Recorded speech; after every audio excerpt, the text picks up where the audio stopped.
What is good, everybody? Thank you so much for joining us on another episode of the Coffee Roaster Warm Sessions podcast. Today, we will be talking about a recent competition both Sergi and I competed in. It's, I don't even know if you can call it Aeropress competition season because their seasons are always all over the place whenever these things go on. But anyways, it is the season for the Aeropress competition, and we just competed. And we're going to do a little recap because I have some hot takes on it. The episode will just say everything. So why don't we get right into it? So Taylor messaged me when I was on the way to competition. It was a side note for everyone. It was in Vancouver, BC, which I'll get to a funny little bit on that. But Taylor messaged me and was like, oh, didn't Mark win one of those things? And also, just to bring clarity, the last competition that we did in Vancouver wasn't the Aeropress competition. It was the Comandante Brewers competition. So Comandante did this tour all over the United States, all over Canada, all over other countries, and basically they hosted brewing competitions. And one of the brewers that could fall, they kind of picked out of a hat or whatever. It was kind of a luck of the draw what brewer to get to brew that round, and Mark won that competition in Vancouver, BC, with brewing twice with the Aeropress. So that's, and I think Taylor and some other folks might confuse that, the differential there. So two different competitions, similar with the Aeropress, but not the same thing. But the funny thing I was going to mention the hot takes, we show up to the comp, and June, who was the host of the whole competition, walks up to me. He's like, dude, what's the deal with you guys always competing in Canada? Like, you don't even have a Canadian passport. And it's like, it's funny, but it's also cool that we are so close to the Canadian border. We just hop on over and all of a sudden we're competing internationally. Yeah. A little bit of competition clout there. Closer to compete in Vancouver than it is to compete in Seattle. Right. Yeah. Yeah. And speaking of competitors, we're going to jump into the Aeropress, but outside of the Aeropress competition, today was an interesting day at the shop at Narrative because Cole McBride walked in and surprised me. Whoa. I haven't seen Cole in years. It's been almost 2 years since I've seen him. Wow. And he just showed up, bought a bag of coffee, got some food. We chatted for a bit. It was really good to see him. I haven't seen him forever. And I originally came across Cole was at my first SCA expo at the USBC where he won in 2018. And that was fun. So, and Cole worked here, that. Some folks know that. So it's really cool. He's a US Barista champion. Yeah. He's the of US 2018. of 2018. Yeah. Nice. So it was super, super neat to see him popping in the cafe after you don't get to see someone for a long time. Really cool to reunite, but that's just my thought. It came to my mind after we were talking about competitions and competitors, Yeah, right on. That's great. You ran into Tyler. Who? At the park. Oh yeah, I did. Yeah. I did. Yeah. That was cool. He came by the cafe as well. Yeah. It was very random. I was just out working, and there he is. He was so excited to see you. Tyler is commonly coffee. I think commonly coffee. Yeah. Little coffee blogger, I guess, Instagrammer. Yeah. Out of Canada. He was just down here with his wife for a few days. So he also hosts the Aeropress Championship quite a bit. Interesting. He's been the host. I don't know. So because with 8-ounce coffee. That makes sense. Yeah, that's why I was shocked that he wasn't in Vancouver, but he's not from Vancouver. He's from Alberta, so maybe he'll be at the Nationals for Canada. Yeah. So, what do you think? That's a great coffee. I like it a lot. Is it Colombian? What do you think? Is it? What are you getting on it? What? It's very juicy. Very juicy. Current in the best way. It's tart, but it's very sweet tart. It tastes like a bourbon because it has a lot of nice grape on it. That's why I thought is this a Colombian? It's not a fruit bomb. It doesn't have like major fruit, but the acidity is really nice, really juicy. Good like a sweet orange on it. A little bit of like this floral thing going on, but not much. It's pretty tasty. Yeah. There's also like something on the back end that's like, it's not quote unquote caramely, but it's almost like not molasses, but brown sugar in the best way on the back end a little bit. Like the sweetness is very nice on this coffee. I was actually very, very, first time I brewed this coffee, I brewed it actually on batch at an event. I just grabbed some and wanted to brew myself some. But I was very pleasantly surprised actually. I've just heard so much about, I just haven't had Tim Wendelbo coffee. Yeah. That is the coffee that we're drinking. We're drinking some Tim's. It's a Honduras coffee. Honduras. Gotcha. And so first time I tried it, I was actually kind of surprised because also looking at the color, like Tim roasts pretty light. Surprisingly and not surprisingly. Yeah. Because that's kind of, I guess, what they're known for. Yeah. Is roasting pretty darn light. But what I was surprised at also is that even though it's roasted pretty light, it still has some really solid essence to it. A lot, yeah. Like it is not like what I'm seeing like from a lot of people who are roasting very light is a lot of the times the flavor just gets washed out and you get this not flavorless, but it's like this very like tea-like, silky, kind of almost like watery, just thin mouthful. With lacking like complexity and actually like the flavor, the punch of the flavor. And I guess some people do enjoy that, so I'm like, hey, if you enjoy that, it's great. But so that's what I was kind of expecting almost. And man, I actually am like, I like it. This probably, it's not like my my all-time like favorite coffee, right? But man, based off this being a Honduras, pretty lightly roasted, it's actually is the producer William punching. Something? No. And as it cools, it definitely starts to open up a little bit.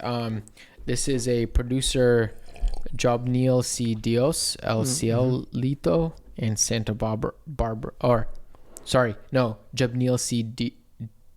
Dios and El Cielito, Santa Barbara, Honduras is the region. Oh, nice. It's fully washed, flavor notes of winey, forest berries, and herbal. Okay. Yeah, I was slightly off. I just don't think it was. I don't think it's winey. I'm sorry. I don't think it's winey at all. It's a wash process. Yeah, fully. Yeah. So, I don't really understand the winey. Like when I think winey, I mean more like fermented fruit a little bit. Yeah. Like almost boozy, but not really. Yeah. I don't know. Maybe if you'd put like white wine, maybe, but I don't know. I don't know. I think, if it was white wine, I'd be like, okay, that's where the kind of the crispiness, the crispiness. That's what I was gonna say. A nice white wine, but forest berries, like maybe I just haven't had enough forest berries. To me, just you gotta go forage for berries, right? To me, it just tasted a lot like very nice currant, like an almost like a gooseberry, like juicy but tart. Not super tart. Like I wanted to say grapefruit, but I think that's too tart for this coffee. Like, what's the varietal? It's actually a weird varietal. It's IH Cafe 90. Oh, okay, gotcha. It's I think from what I read on their website is that the varietal is not really known for being good. Yeah. Other than when they came across this coffee, I guess it was pretty good, so they just started buying coffee from them. Is it a hybrid of some other varietals? You don't know? I'm not quite sure. Yeah. Huh. It's funky. Nice. So, I like it. Yeah, you still get a lot of that, like I don't want to say like a lowering flavor profile, but that ultra light flavor that comes in. Yeah. Which I think may be contributing to that like herbal flavor. Yeah. A little bit. Yeah. On the bag, but like like the herbalness of a coffee. I don't think I wouldn't, when we say that, especially right now, describing Tim's coffee, it's not herbaceous. So it doesn't taste quote unquote green to me. Yeah. It's not. No. But herbal, more or less, maybe, did I mention it was kind of floral, but not really, but it's more or less like chamomile.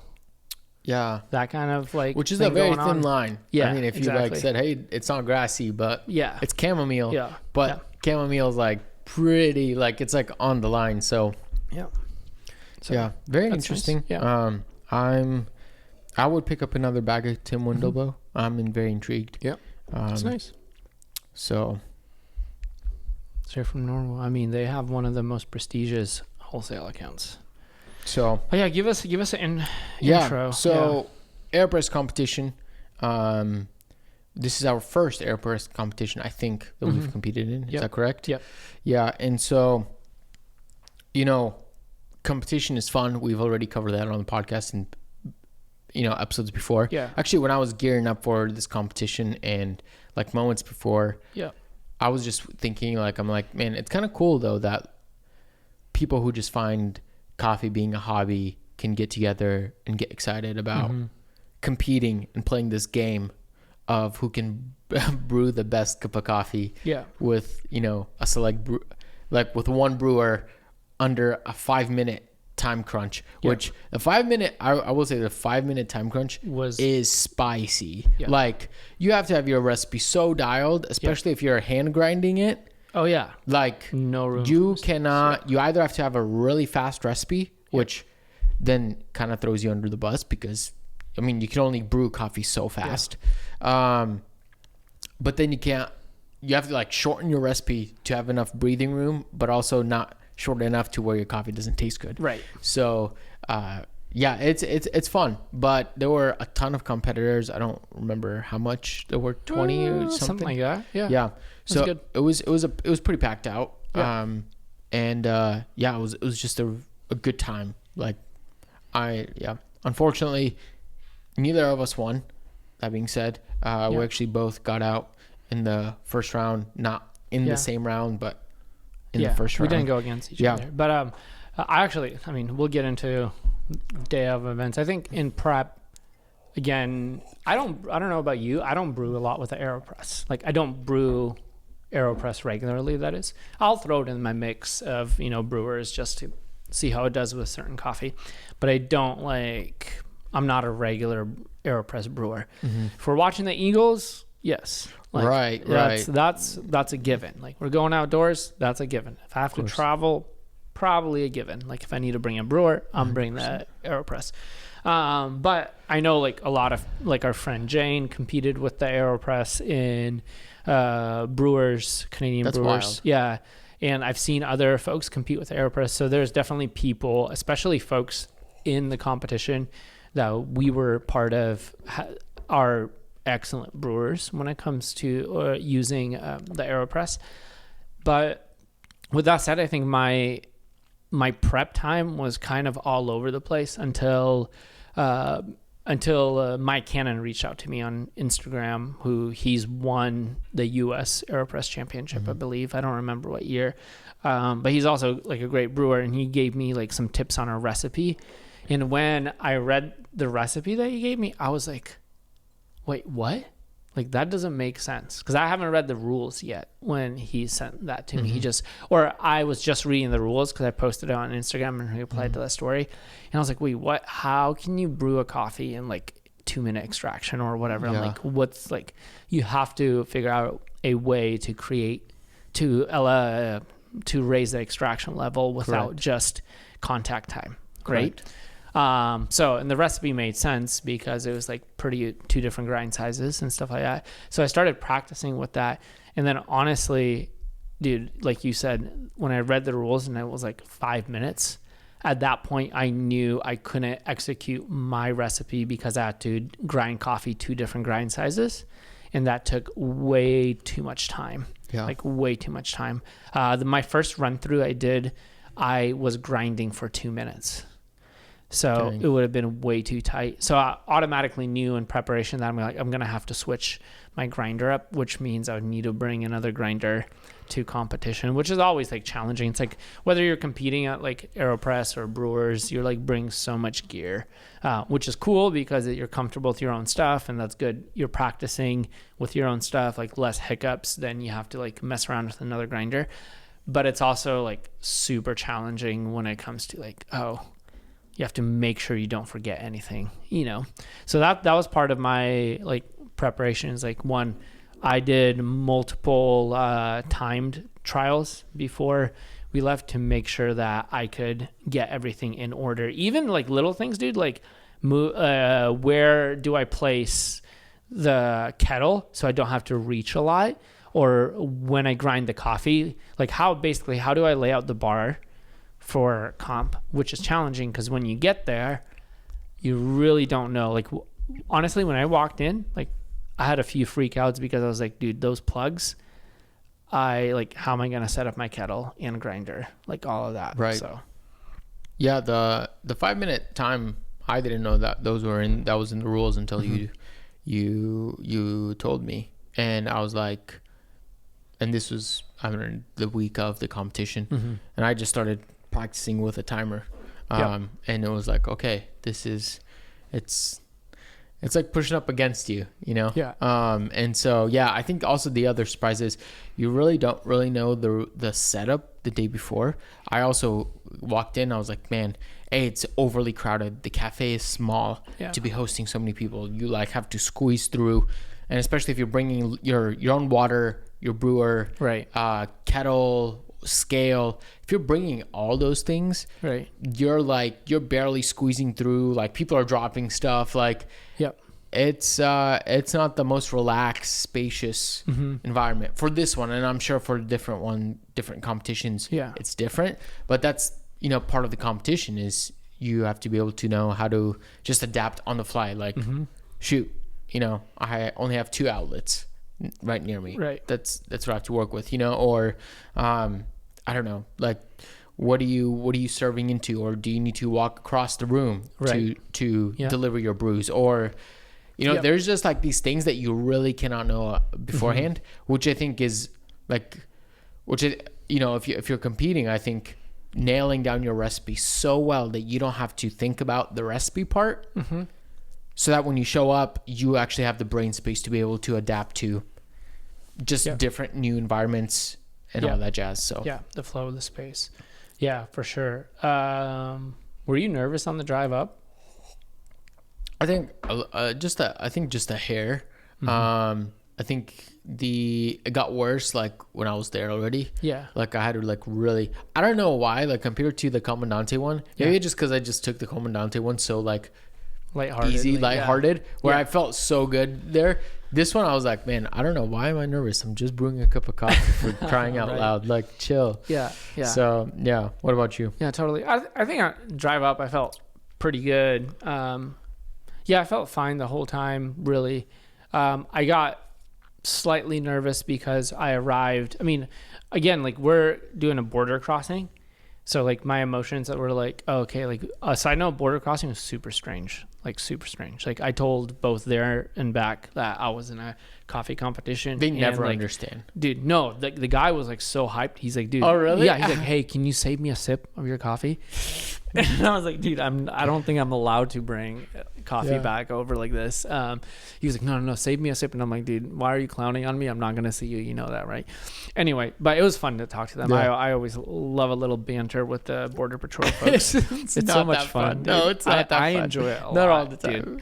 Dude. Anyway, so like I was just worried about like the wait and then if I'll get on time, get to the venue on time, because finding parking, unpacking all your gear and setting that up, like it's going to take some time. I was 10 or 15 minutes late, but they didn't have anything set up. They were still doing registration, which was cool. But I decided to chit and chatter and see all the people I know. Right. I'm talking. I'm like, oh, you probably should go get my gear. I walk out, go get my gear. And then on my way back, they're like, the MC's like, oh, there you are. Like, your prep time has already started. Your timer's going. You have 2 more minutes to prep your space. Terrifying. I was like, Terrifying. what?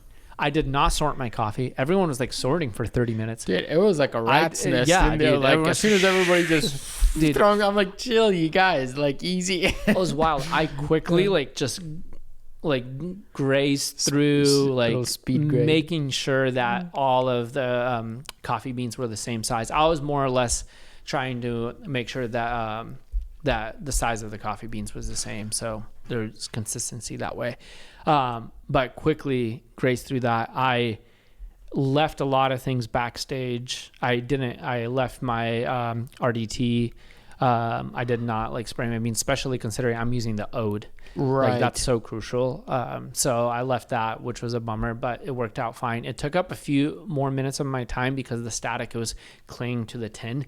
So I had to like bang it out a couple of times and go back in. So like RDT really helps with I think static. Surge was literally the only competitor with an electric grinder, which is wild. Yeah, I'm pretty sure. I don't know. Just imagine somebody coming in as a competitor with their own freaking grinder. Like, that was bizarre because everybody else was using hand grinders. But on the other hand, even though it adds a little bit of, hassle, I mean, your grind time is blazing fast. Yeah, it was quick compared to everybody else, just grinding at least for 30, 40 seconds. Right. So I was the first one to submit my cup. In my heat. True. So so when I walk in, and that's when I'm like, oh shoot, like I gotta think. And I think that's when my like competitor side comes out. I become like very direct, short, and bossy.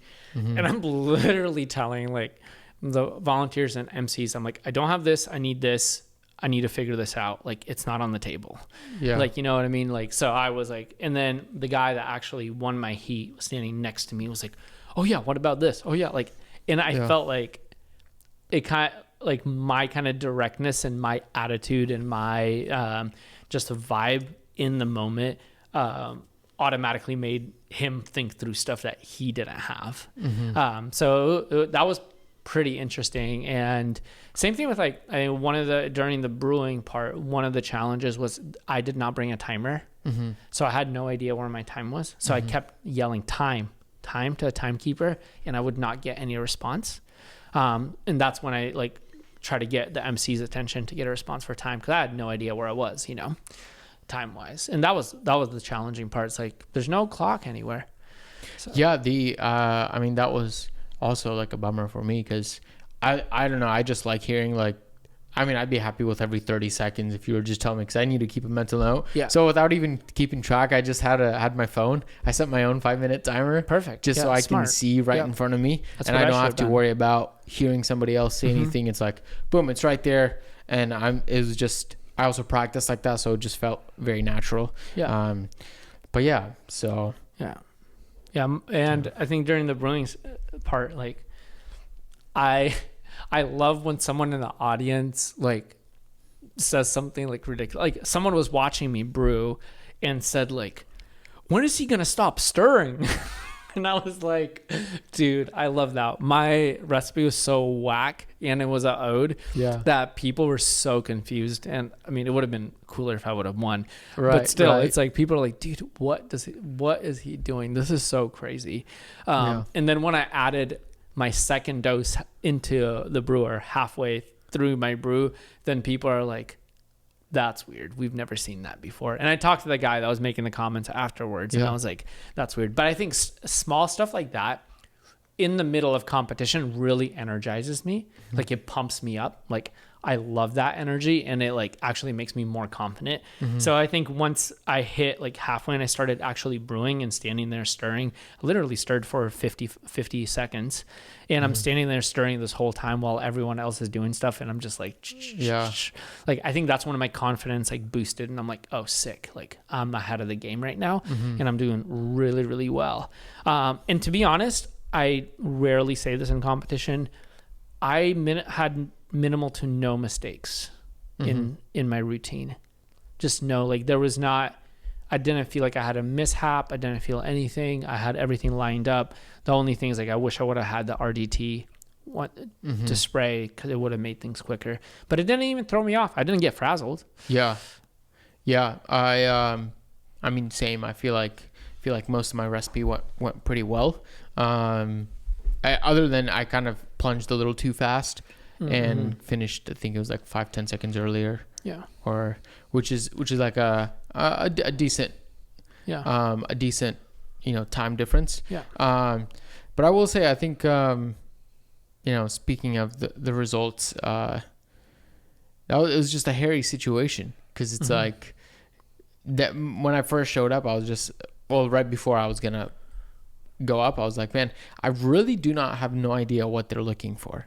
Yeah. And it's so hard to tell because I don't know. I guess nobody tells you like, No hey, rubric, we're looking for nothing. body or sweetness, or we're looking for I don't know, texture or whatever. Which I don't think you need to know those things because your job is to brew a great whatever you think is an exceptional cup of coffee. However, and this is like honestly nothing against them on how they led it. I mean, they led everything just phenomenal, just great. Yeah, it was great. It was awesome. It's just more like at the end of the day, competition is a game. At the end of the day, there will be some subjectivity. Like it is not uncommon for there to be disagreements in latte art throwdowns. Yeah. Like that's a very common thing. Yeah. And I mean, now I know in Aeropress competitions as well. Yeah. Like, and you're right in mentioning that because Aeropress competition is very similar to like a latte art throwdown. There's like judges judging cups blindly. Yeah. Like it's not similar to like Brewer's Cup. It's not similar to US Barista. The concept maybe of brewing is similar. You're not pouring milk, right? Right. But the reality is like, you're just, judges are tasting and pointing. That's it. And you don't know what they're looking for. Yeah. And so there's just that was really challenging because I think, trying your brew, which I thought tasted pretty close to, the result of mine, but like in the same ballpark. And I was like, I don't know if I'd say, I don't have anything bad to say. Yeah. That also doesn't mean that you're going to win, but at least it means like you've gone 80, 95% of the way there, and so, and then also like after our round went off, they moved the cups over and I just wanted to cup them because I was like, curious, what are they tasting? And it was me, what's his name? Yuki. Yeah. Who is, legendary, like Canadian champion, Australian champion multiple times, like really gifted barista, insane. And then another third guy that I had no idea who it was, who won. Yeah. And it was interesting because I'm cupping these bowls and mine and Yuki's coffee was very similar. Like our cups were very similar. With some small adjustments, which I was pumped about. I thought they tasted great. The third cup, however, was pretty different, noticeably different, and in my opinion, was not nearly as tasty. Preferentially, and on top of that, preferentially, and that's what I'm saying. And I can't, again, nothing bad about the judges. If that's what they're looking for, great. But I would love judging to be a little more point based, right? So they would evaluate acidity and be like, hey, this many points, this and that, and then it would be like just tallied. That would have been nice. Or even in like at Coffee Fest with the World Latte Art Open, like there's still like a point metric, right? And then they choose one, and not all judges agree. You know what I mean? But there's a point metric. Like, so I think something like that would be super helpful, a little more objectivity in it. Because literally if they were tasting and just choosing the cup that was the most different, right? That's also a whole different ballgame. Yes. That's also what I tasted. It's like like all of these like legends that I see as like Canadian, like brewing legends, like even like, Jane was there, Yuki, you already mentioned, just people who I fully respect in the coffee community, especially in Canada, were all out in the first round. Right. Yep. And a lot of the ones that I tasted, and when I talked to Jane, a lot of us had similarities in our brew. So that's like, I'm not trying to be like hypercritical. Everyone's always hypercritical of, I feel like, judging or judges or referees and all of that. And that's not what I'm trying to say. I'm more or less like objectivity would be nice. Actually, for me, it would make it more fun. Yeah. I would be more entertained by that. Yeah. And yeah, again, I want to make sure it gets across like, I mean, this is a game. You lose, you lose. You win, you win. Yeah. Great. You know, and so this has nothing to do, like, not throwing any shade at anybody, any judges, competitors, or the cafe that hosted. Yeah. It's just the reality of it. And especially since, like, after there were a few competitors that went back and cupped our cups and also blindly chose between me and Yuki. Yeah. And then left the third cup was like, we have no idea why that was chosen. So it's not just like a bias thing for me. Yeah.